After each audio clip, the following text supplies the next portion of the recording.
Hello students, dynamics की इस class में आपका स्वागत है। जैसा कि पिछली क्लासों के अंदर हमने एरिया वेग, अनुप्रस्थ वेग, एरिया त्वरण, अनुप्रस्थ त्वरण के बारे में पढ़ा था, उनके फॉर्मूलों का सत्यापन भी किया था। अब वो फॉर्मूले हमारे इस एक्सरसाइज के अंदर काम में आएंगे। उन फॉर्मूलों पर आधारित क्वेश्चन होंगे, उनको हम सोल्व करेंगे। मैं आपको एक्सरसाइज के कंप्लीट क्वेश्चन करवाऊंगा। एक्सरसाइज के अंदर एक भी क्वेश्चन नहीं छोड़ेंगे, एग्जाम्पल वही करेंगे, टोटल एग्जाम्पल करेंगे, लेकिन मैं वही करवाऊंगा जिसमें मुझे लगता है कि स्टूडेंट्स को दिक्कत आ सकती है। आप लोग मुझे व्हाट्सएप पर मैसेज कर सकते हैं जो एग्जाम्पल आपको नहीं आया हो। मैं एक्सरसाइज के क्वेश्चन बताने के बाद में आपको बता दूंगा कि कौन से एग्जाम्पल आपको खुद को करने हैं। उनमें से भी यदि कोई नहीं आए तो मैं आपको वीडियो रिकॉर्डिंग करके मैं आपको बता दूंगा, वो आप लोग देख लेंगे। तो अब एक्सरसाइज के अंदर स्टार्ट करते हैं। थोड़ा बहुत ऐसा हो सकता है कि कुछ छोटी मोटी गलतियां क्वेश्चन को कैलकुलेट करने में, कैलकुलेशन के अंदर गलतियां हो जाती हैं। ये जरूर है, थोड़ा सा ऑफलाइन मतलब वीडियो रिकॉर्डिंग करके हम यदि पढ़ाते हैं तो हमें कोई बताने वाला नहीं रहता है कि ये प्लस माइनस का मिस्टेक हो गया है या कोई फॉर्मूला गलत रख दिया है। क्लास के अंदर हम कुछ गलतियां हमें स्टूडेंट भी सही करवा देते हैं कि यहाँ पर कैलकुलेशन में मिस्टेक हो गई है। तो वो मुझे लगता है, जहाँ तक आप कई बार बोलते कुछ है लेकिन उसमें लिखने में मिस्टेक हो जाती है। बोलने में सही बोलते हैं लेकिन लिखने में मिस्टेक हो जाती है। तो आप थोड़ा सा ऐसे ही यदि गलतियां हो जाएं तो आप खुद करेक्शन कर लेंगे। उसको कोई इश्यू नहीं बनाएंगे कि ऐसा लिख दिया तो ये पूरा ही मिस्टेक है, इसके अंदर ऐसा कुछ नहीं है। ये मेरा वादा है कि मैं डायनेमिक्स के अंदर जितना पार्ट करवाऊंगा आपको वो ढंग से करवाऊंगा, और शायद यूट्यूब के ऊपर कंप्लीट क्वेश्चन कोई नहीं करवाएगा। मैं आप लोगों को कंप्लीट क्वेश्चन करवाऊंगा। हालांकि डायनेमिक्स के अंदर तो क्लास के अंदर भी कंप्लीट क्वेश्चन नहीं करवाते हैं, सिंपल है, एग्जाम्पल करवा के निकल जाते हैं। कुछ क्वेश्चन जो कभी कभार आए हुए थे वो करवा देते हैं, लेकिन कंप्लीट क्वेश्चन तो नहीं करवाते हैं। तो अब स्टार्ट करते हैं एक्सरसाइज फर्स्ट सी। फर्स्ट सी एक्सरसाइज के अंदर क्वेश्चन नंबर फर्स्ट है अपना। फर्स्ट क्वेश्चन के अंदर अपने को दे रखा है कि एक कण है, वो एक वर्त पर, ए त्रिज्या के वर्त पर गतिमान है। ये कोई वर्त दे रखा है। इस वर्त का त्रिज्या अपने पास क्या है, ए है। वर्त के केंद्र को, वर्त के केंद्र को ध्रुव मानकर, केंद्र क्या है अपने पास, ये मान लीजिए O है, और इसको क्या मानना है अपने को, ध्रुव है। ध्रुव का मतलब यही है कि कार्तीय निर्देशांक में तो हम मूल बिंदु को, जैसे कार्तीय निर्देशांक में मूल बिंदु को 0 0 बोलते हैं, मूल बिंदु को ही ध्रुवीय निर्देशांक के अंदर ध्रुव बोलते हैं। तो इसके निर्देशांक मैंने मान लिए 0 0। तो मूल बिंदु को ध्रुव मानते हुए इसका एरिया वेग ज्ञात करना है। तो ध्यान देना कि जैसे इसको हमने क्या मान लिया, ओरिजिन मान लिया, या ऐसे मान लो कि आप ये एक्स एक्स है, ये वाई एक्स है। मान लीजिए किसी समय टी पर वो कण यहाँ पर पहुंचा है, तो यहाँ पर पहुंचा है तो इस बिंदु के निर्देशांक क्या होंगे अपने पास, ये मान लीजिए ये एंगल थीटा है, और ये डिस्टेंस आर की जगह क्या गया, ए आ गया अपने पास, आर की जगह ए आ गया। तो अब अपने को दिया है, क्योंकि एरिया वेग होता क्या है, dr/dt, और दिया क्या है, जो ध्रुवांतर दूरी है, ध्रुवसी दूरी, उस कण की ध्रुवसी दूरी r से बोलते हैं उसे, उसका वैल्यू क्या दे रखा है अपने को, ए। इस बिंदु के निर्देशांक क्या हो जाएंगे, ए और थीटा, ये हो जाएंगे। हालांकि बाय द वे यदि यहाँ पर ये देता कि r त्रिज्या के वर्त पर गतिमान है, तो भी हम ये मानते हैं कि वो फिक्स है, r फिक्स दे दिया अपने को। तो इसके अंदर क्या हो जाएगा, dr/dt क्या हो जाएगा, इक्वल टू 0 हो जाएगा। थोड़ा मैं आपको बता देता हूँ कि ऑनलाइन क्लास या वीडियो रिकॉर्डिंग करके जब भी हम क्लास लेते हैं तो इसमें थोड़ी सी दिक्कत आ जाती है। जैसे मैंने अभी कंप्लीट क्लास भी कर ली थी और मोबाइल को सेटअप कर लिया था, उसके बाद में गलती ये हो गई कि मैं रिकॉर्डिंग चालू करना भूल गया और मैं पढ़ाता रहा। लास्ट में पता चला जब मैं इसको मोबाइल को लेके देखा कि कितने टाइम का हो गया है रिकॉर्डिंग, पता चला कि मैंने तो रिकॉर्डिंग स्टार्ट नहीं की है। तो ऐसी घटनाएं मोबाइल से जो हम रिकॉर्ड करते हैं तो ऐसी घटनाएं हो जाती हैं, तो फिर थोड़ा सा क्या होता है कि एकदम से जो फ्लो बनता है वो उतना फ्लो नहीं रहता है। तो आपको मैं बता देता हूँ आज थोड़े, हालांकि मैं 2-3 क्वेश्चन ही करवाऊंगा, अगली क्लास के अंदर करेंगे आगे। तो अब देखो फर्स्ट क्वेश्चन ये था अपना। अब सेकंड क्वेश्चन मैंने आपको करवा दिया है, एरिया वेग और अनुप्रस्थ वेग के बारे में पूछा है। मैं अब आपको क्वेश्चन नंबर थर्ड करवाता हूँ। क्वेश्चन नंबर थर्ड के अंदर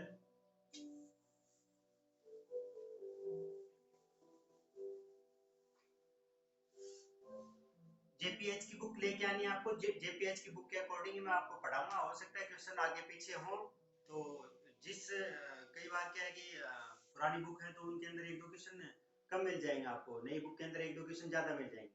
तो बाय द वे 1-2 क्वेश्चन ज्यादा जुड़ के आया है तो आप मुझे मैसेज कर सकते हैं व्हाट्सएप पर, और मैं उसको सोल्व करके आपको वीडियो रिकॉर्डिंग करके बता दूंगा। तो क्वेश्चन नंबर अपना स्टार्ट करते हैं। Question number third. Question number third के अंदर देखो आपने को क्या दे रखा है, दिया है एरिये वेग। एरिये वेग का वैल्यू दे रखा है अपने को लैम्डा आर, और एरिये वेग का फॉर्मूला क्या होता है, d r upon d t होता है। ये दे रखा है lambda r, equation number first. Second अपने को दिया है एरिये अनुप्रस्थ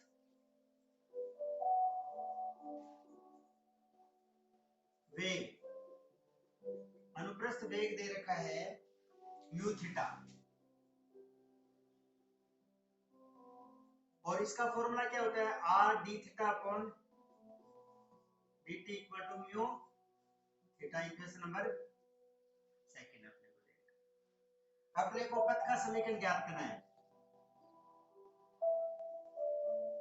पथ का समीकरण अपने को बताना है, पथ का समीकरण क्या होगा, और साथ में अपने को यह भी सिद्ध करना है,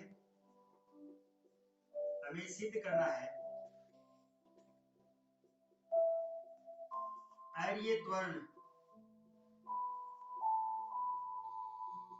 एरिये त्वरण का वैल्यू क्या होगा अपने पास, lambda square r minus mu square theta square upon are.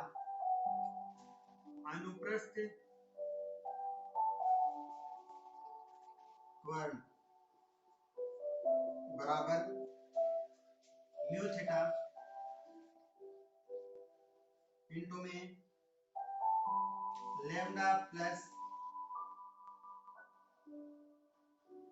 Mu by r. तो ये अपना क्वेश्चन था।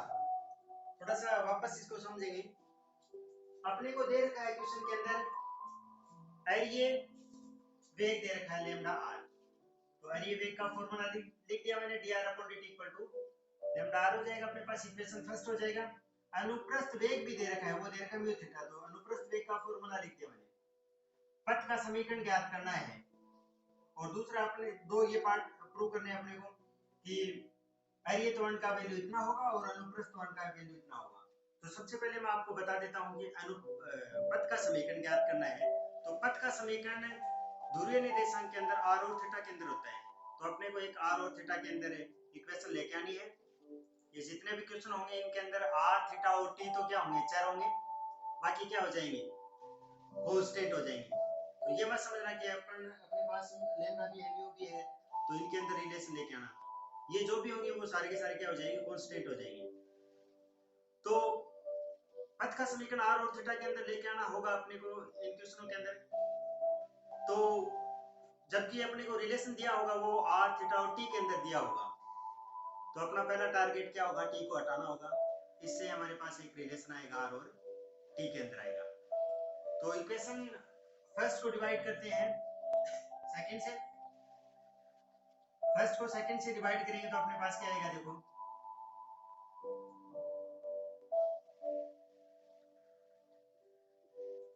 समीकरण फर्स्ट समीकरण second, equation first divide by equation second क्या आ जाएगा अपने पास, d r upon r d theta equal to lambda r upon mu theta. ये आएगा।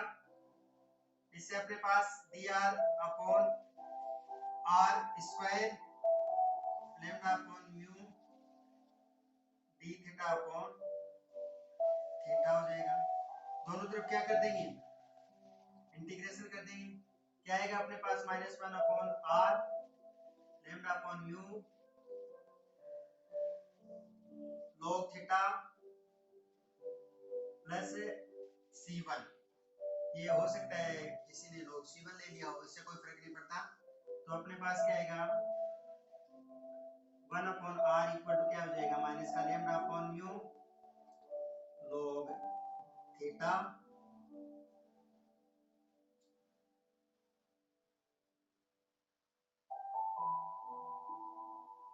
Minus c1। ये आएगा अपने पास। हमने क्या किया, एक दूसरे को डिवाइड किया तो ये अपने पास ये आया। आर और थीटा के टर्म अलग अलग कर लेते हैं और उसका इंटीग्रेशन कर लेते हैं और ये पद का समीकरण आ जाएगा। ठीक है। इसके बाद में देखो अपने को ये और करने हैं प्रूव। तो इसके अंदर अरियत वर्ण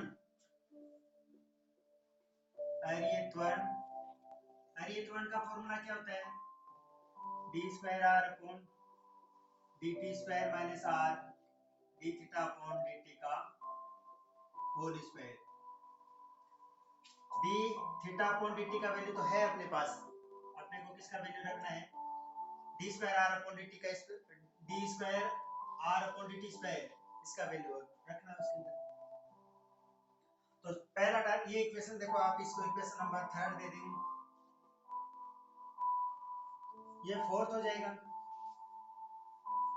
क्या करेंगे अब आप, बाई इक्वेशन फर्स्ट से तो ये आ ही जाएगा,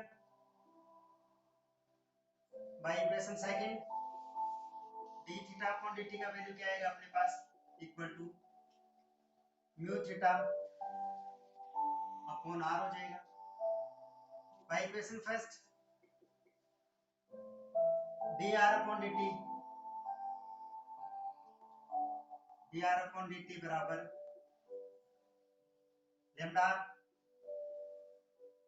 तो यहाँ पर क्या हो जाएगा, d square r upon d t square equal to lambda d r upon d t.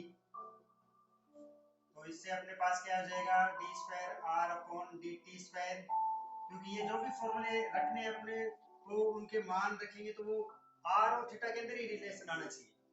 तो एक तरह से D r upon d t का वापस रख देंगे, लैम्डा आर रख देंगे तो लैम्डा स्क्वायर आर हो जाएगा। ये क्वेश्चन लीजिए, ये मान लीजिए आपके पास है 5th और ये मान लीजिए 6th। Put the value of equation 5th and 6th in equation 4th के अंदर पुट करेंगे। तो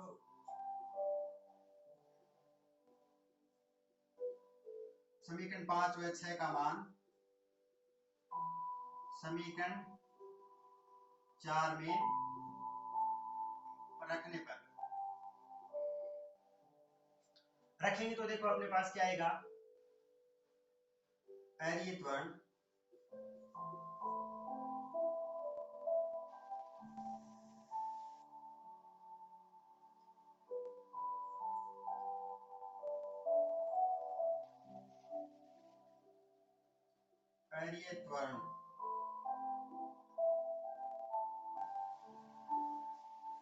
बराबर, देखो इसके अंदर क्या आ जाएगा अपने पास, lambda square R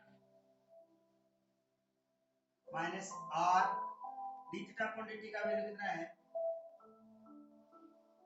mu square theta square upon r square. ये कैंसिल हो जाएंगे अपने पास, लैम्डा स्क्वायर आर माइनस ये कट गया तो mu square theta square upon r, ये कैंसिल हो जाएगा। क्या अपने को प्रूव करना था वो यही था, यही था। तो एक पार्ट अपना प्रूव हो गया है। अनियत वर्ड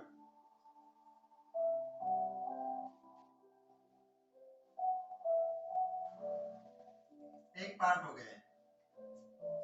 अब अपने को प्रूव करना है अनुप्रस्थ त्वरण इतना होगा। अब देखो अनुप्रस्थ त्वरण, अनुप्रस्थ त्वरण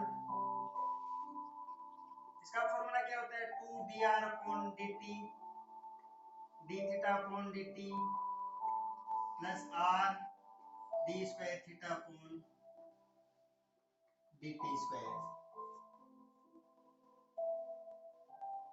तो ये इसके अंदर ये सारे के सारे वैल्यू पुट कर देंगे। dr/dt अपने पास है, dθ/dt अपने पास है। अपना टारगेट क्या है, d²θ/dt² का वैल्यू निकालना। ये वैल्यू पुट कर देंगे, अपना फॉर्मूला प्रूव हो जाएगा। तो इसके अंदर देखो इक्वेशन 5th से देखो आप क्या आएगा, d²θ/dt²। इसके अंदर कांस्टेंट क्या है अपने पास, म्यू है, वो बाहर ले लेते हैं। u/v के टाइप में एक तरह से ये समझो आप, म्यू और ये हो गया θ/r, u/v के रूप में आ गया है। तो इसका डिफरेंशिएशन करेंगे तो हर को छोड़ दिया, डिनोमिनेटर को छोड़ दिया, न्यूमिनेटर का करेंगे dθ/dt माइनस थीटा को छोड़ देंगे dr/dt/r²।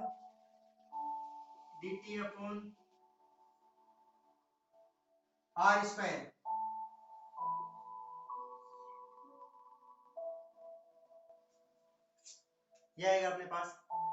इनके वैल्यू पुट कर देते हैं। म्यू शायद दिख रहा होगा यहां तक। अब देखो आप dθ/dt का वैल्यू कितना है, mu θ/r, mu θ/r minus theta. dr/dt का वैल्यू कितना है, लैम्डा r अपॉन में r²। जब इसको सिंप्लीफाई करेंगे तो अपने पास क्या आएगा, d²θ/dt² इक्वल टू, ये r से r कैंसिल हो जाएगा, अलग अलग टर्म आ जाएंगे। तो mu square θ²/r², mu square θ²/r², और ये minus lambda mu theta, r से r कैंसिल हो जाएगा, ये r बचेगा। ये इक्वेशन मान लीजिए अपने पास से 7th नंबर है।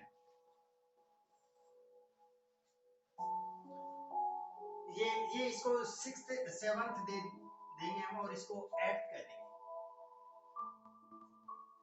ये हमारी 8th नंबर इक्वेशन हो जाएगी। समीकरण 7 में ये जो 7th नंबर है, इसमें क्या करेंगे, dr/dt dθ/dt d²θ/dt² का मान रखने पर अपने पास अनुप्रस्थ त्वरण इसका वैल्यू क्या आ जाएगा, 2 dr/dt, 2 इंटू में dr/dt का वैल्यू है अपने पास लैम्डा इंटू में r, और dθ/dt का वैल्यू कितना अपने पास, म्यू θ/r,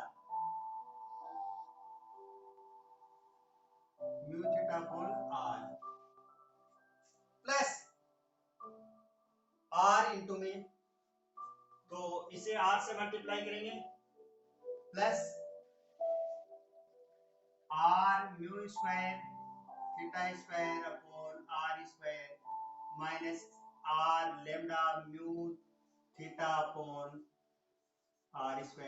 तो इससे सिंप्लीफाई करेंगे तो अपने पास आर से आर कैंसिल हो जाएगा, 2 लैम्डा म्यू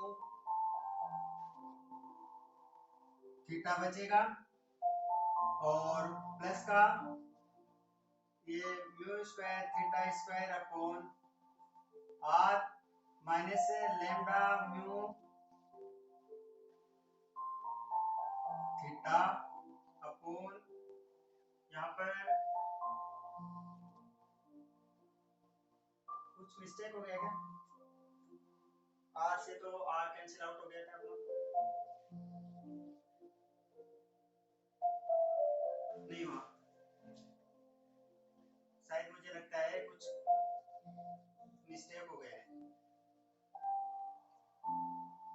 यहाँ पर, कुछ मिस्टेक लग रहा है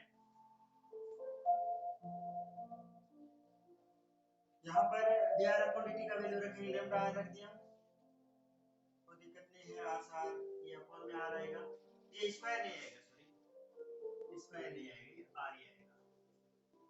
तो ये लैम्डा म्यू थीटा हो गया अपने पास, आर से आर कैंसिल हो जाएगा।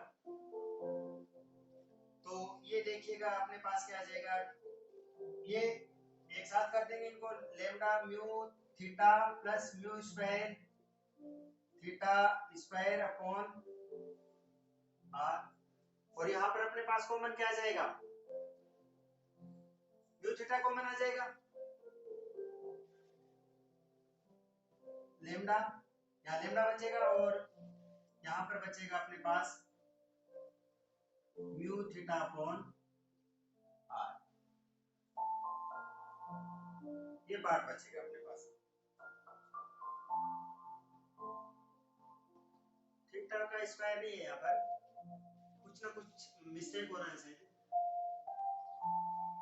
ये थीटा ही है, थीटा स्क्वायर नहीं है, सॉरी ये थीटा ही है, तो यहाँ पर भी थीटा ही आएगा और यहाँ पर भी थीटा ही आएगा, तो म्यू अपॉन क्या हो जाएगा अपने पास, आर हो जाएगा। अब देखते हैं आंसर मैच करते हैं, हो रहा है कि हाँ सेम ही आया, ये mu theta lambda plus mu upon r. तो कई बार क्या होता है कि देखो मिस्टेक हो जाती है कैलकुलेशन के अंदर, तो उनको थोड़ा सा क्या है कि क्लास में होते हैं तो स्टूडेंट ही बता देते हैं कि भाई ये मिस्टेक हो गई है, थोड़ा सा इसमें करेक्शन कर लीजिएगा, बट जब हम खुद करते हैं तो ये बोर्ड पे भी वैसे भी क्लास लेते हैं तो क्लास के अंदर भी कुछ वैल्यू पुट करने में मिस्टेक हो जाती है, तो इससे ज़्यादा ये इश्यू नहीं मानेंगे आप लोग, बाकी आप लोगों पे डिपेंड करता है। अनुप्रस्थ त्वरण,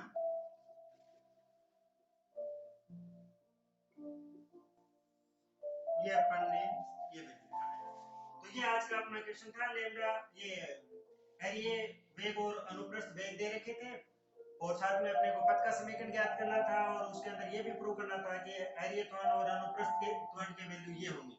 बहुत ही सिंपल क्वेश्चन होंगे, ज्यादा कोई टफ है नहीं।